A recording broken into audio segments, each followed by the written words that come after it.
Hello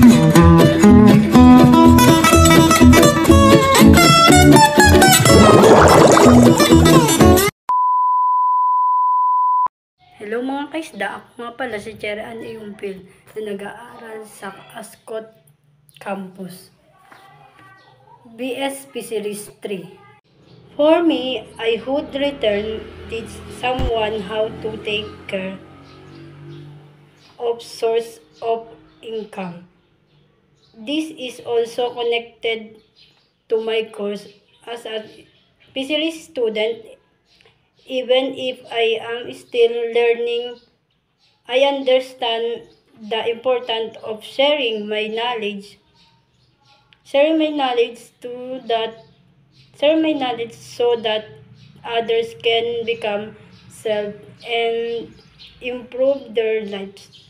Pandemic industry significant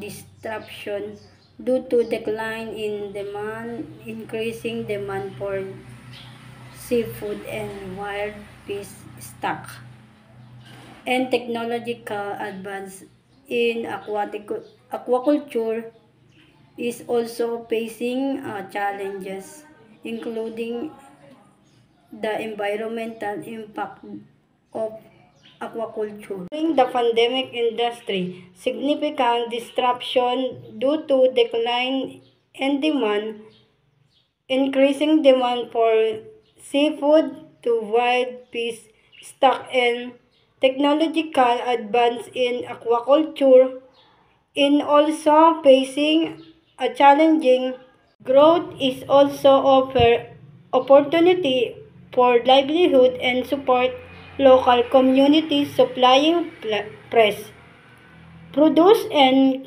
creating environment more technology advance in aquaculture help provide. Blue revolution is an important aspect of aquaculture fishing because it helps in development of fish farm and market.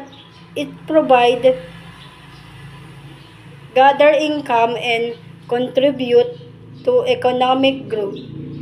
Environment acts of spread of invasive species and to manage resources.